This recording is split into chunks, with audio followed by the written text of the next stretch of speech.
22 अक्टूबर 2008 को भारत ने चंद्रयान 1 नामक अपनी पहली मून मिशन की शुरुआत की थी। उस समय भारत ने चांद पर पानी की मौजूदगी की खबर से सारे विश्व में सनसनी मचा दी थी, जिसने भारतीय वैज्ञानिकों को और भी मोटिवेट किया था। हालांकि इस महत्वपूर्ण सफलता के बाद भी चंद्रयान 2 मिशन में असफलता क्यों आई, इसरो के वैज्ञानिकों के मन में क्या सवाल उठे और इस बार भेजे गए चंद्रयान 3 मिशन में सफलता मिलने का राज क्या है। इसरो ने चंद्रयान 3 की सफलता के लिए आखिर क्या बदलाव किए हैं। क्या भारत चंद्रमा पर स्मूथ लैंडिंग करने में सफल होने वाला चौथा देश बन सकता है। चंद्रयान 3 की प्रोग्रेस रिपोर्ट अब तक क्या दिखा रही है। हम इन सभी सवालों के जवाब इस वीडियो में आपके साथ शेयर करेंगे, इसीलिए वीडियो को आखिरी तक जरूर देखें। और अगर आपने अभी तक हमारे चैनल को सब्सक्राइब नहीं किया है तो कृपया अब सब्सक्राइब करें, क्योंकि इस तरह की चंद्रयान से जुड़ी जानकारी आपको कहीं और नहीं मिलेगी। चलिए जानते हैं आखिर क्या है चंद्रयान 3 की पूरी कहानी। सबसे पहले आइए शुरू करते हैं हमारे भारत के पहले मून मिशन की कहानी, जो इसरो ने 22 अक्टूबर 2008 को चंद्रयान 1 के रूप में लॉन्च किया था। इस मिशन में 2 महत्वपूर्ण उपकरण थे, एक ऑर्बिटर और एक इम्पैक्टर, जो चांद की सतह पर भेजे गए थे। आइए आसान शब्दों में समझते हैं कि ऑर्बिटर होता क्या है। ऑर्बिटर एक प्रकार का इंस्ट्रूमेंट होता है जो चांद की सतह के चारों ओर घूमता रहता है और उसके आसपास के माहौल की जानकारी प्राप्त करता है। दोस्तों, ऑर्बिटर यह बताने में मदद करता है कि चांद की सतह पर कैसा तापमान है और कौन कौन सी चीजें उसके आसपास हो सकती हैं। अब दूसरा इंस्ट्रूमेंट है इम्पैक्टर, जिसे हम इंग्लिश में क्रैशर कह सकते हैं। यह ऑर्बिटर से अलग होकर चांद की सतह पर गिरता है, जिसे हम क्रैश भी कह सकते हैं। चंद्रयान 1 इम्पैक्टर की टक्कर से आकाश में जो मिट्टी उड़ी, उससे पता चला कि चांद की मिट्टी में पानी की मौजूदगी है। चंद्रयान 1 8 नवंबर 2008 को चांद के करीब पहुंचा था। इस मिशन की अवधि 2 साल थी। इस पूरे प्रोजेक्ट में करीबन 386 करोड़ रुपए खर्च हुए थे। चंद्रयान 1 का इम्पैक्टर 18 नवंबर 2008 को ऑर्बिटर से अलग होकर चांद की सतह से टकराया था। यह चांद के दक्षिणी पोल के पास क्रेटर गड्ढे के करीब क्रैश हुआ था। वहां जहां इम्पैक्टर टकराया था उसे जवाहर पॉइंट कहा जाता है।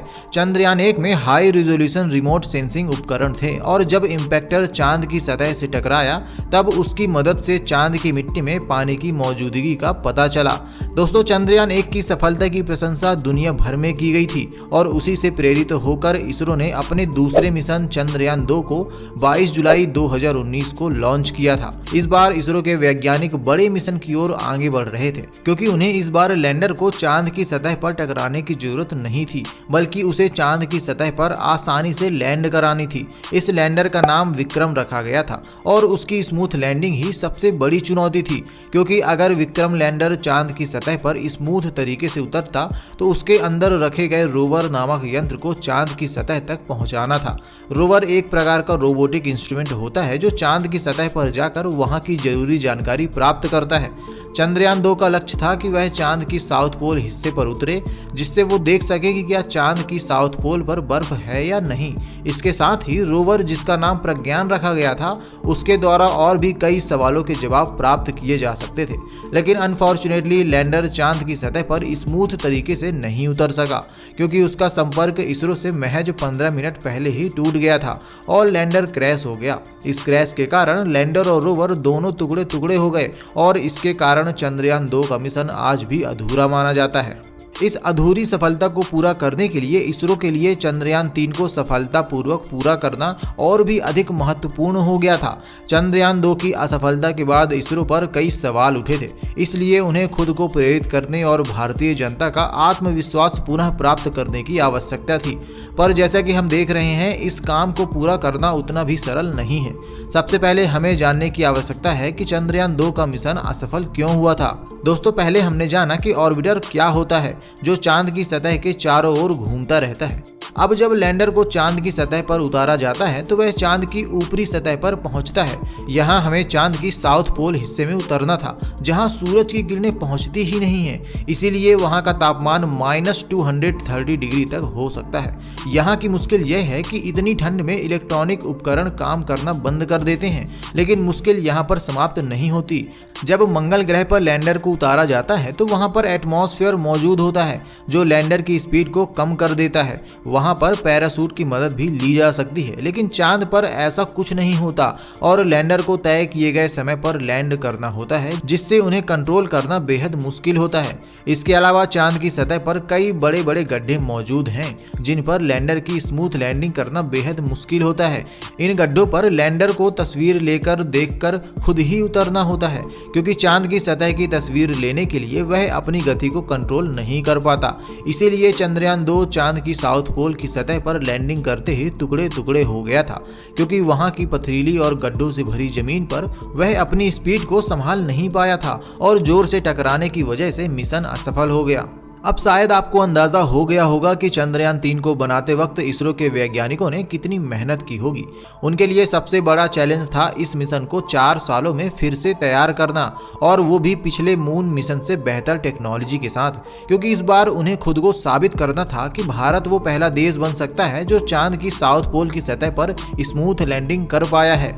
इसरो के वैज्ञानिकों की कड़ी मेहनत और हौसलों के साथ उन्होंने 23 अगस्त शाम 5:20 पर चंद्रयान 3 को लॉन्च किया, जिसका वर्ल्ड वाइड लाइव स्ट्रीमिंग रखा गया था।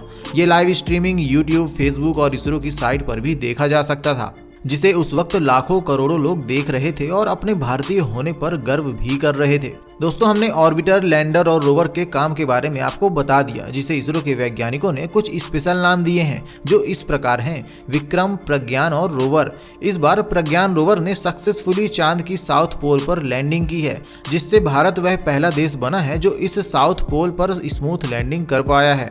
लेकिन चंद्रयान 3 की चुनौतियां यहाँ खत्म नहीं होती हैं। चांद का साउथ पोल हिस्सा वह जगह है जहाँ आज तक सूरज की किरणें कभी नहीं पहुंची हैं, जिसके कारण वहाँ के गड्ढे शायद बर्फ से भरे हो सकते हैं। यहाँ तक कि प्रज्ञान रोवर को वहाँ भेजा गया है ताकि वह उन गड्ढे में यह पता लगा सके कि वहाँ बर्फ है भी या नहीं, उनकी खोज कर सके। हालांकि वहाँ का तापमान इतना कम होता है कि वहाँ पर इलेक्ट्रिक इंस्ट्रूमेंट्स काम करना बंद कर देते हैं। यही नहीं, चांद पर एक दिन धरती के 14 दिनों के बराबर होता है, और इन 14 दिनों के बाद वहाँ रात होने के बाद वहाँ का तापमान और भी नीचे गिर जाता है। इसके कारण रोवर काम नहीं कर सकता। इसीलिए हमारे लिए यह चुनौती है कि इन 14 दिनों के दौरान ही हमें चांद के साउथ पोल क्षेत्र की सारी जानकारी हासिल करनी होगी। रोवर इसके लिए अपने सैटेलाइट की मदद से धरती पर सारी इंफॉर्मेशन को भेजता रहेगा। हालांकि वैज्ञानिकों का मानना है कि सोलर पैनल सूरज की तापमान से चलते हैं, इसलिए जब 14 दिन की रात के बाद जब फिर से दिन होगा तब ये पैनल्स फिर से सक्रिय हो जाएंगे और ये धरती पर वापस नहीं आएंगे, बल्कि चांद की सतह पर ही घूमते रहेंगे। दोस्तों, चंद्रयान की सफलता के बाद भारत वो दूसरा देश बना है चीन के बाद जिसने सफलता के साथ स्पेसक्राफ्ट को चांद की सतह पर उतारा है, और भारत वो पहला देश बना है जिसने चांद की साउथ पोल क्षेत्र में बिना किसी रुकावट के स्मूथ लैंडिंग की है। चंद्रयान 3 के मिशन का बजट 615 करोड़ रुपए यानी करीब $75 मिलियन है, जो कि बाकी देशों के मून मिशन से काफी सस्ता है, जिसके लिए भी भारतीय वैज्ञानिकों को सराहा जा रहा है। भारतीय वैज्ञानिकों ने चांद पर पहुंचने के लिए बड़ा रूट चुना था, जिसमें उनको 40 दिन लगे चांद पर पहुंचने में, जिसमें उन्होंने सोलर पैनल्स की मदद से बाहरी ऊर्जा का उपयोग किया और उनका फ्यूल का कॉस्ट भी कम हो गया। दोस्तों, चंद्रयान 3 के जरिए भारत ने पूरी दुनिया को साबित कर दिया है कि वो भी किसी से किसी भी मामले में कम नहीं है। प्रधानमंत्री मोदी जी ने भी उनकी इन कोशिश को बहुत सराहा है और शुभकामनाएं भी दी हैं उनके आने वाले मिशंस के लिए। तो आपको आज का वीडियो कैसा लगा हमें कमेंट में जरूर बताएं, और चैनल को लाइक, शेयर और सब्सक्राइब करना बिल्कुल भी ना भूलें। मिलते हैं अगली वीडियो में। धन्यवाद।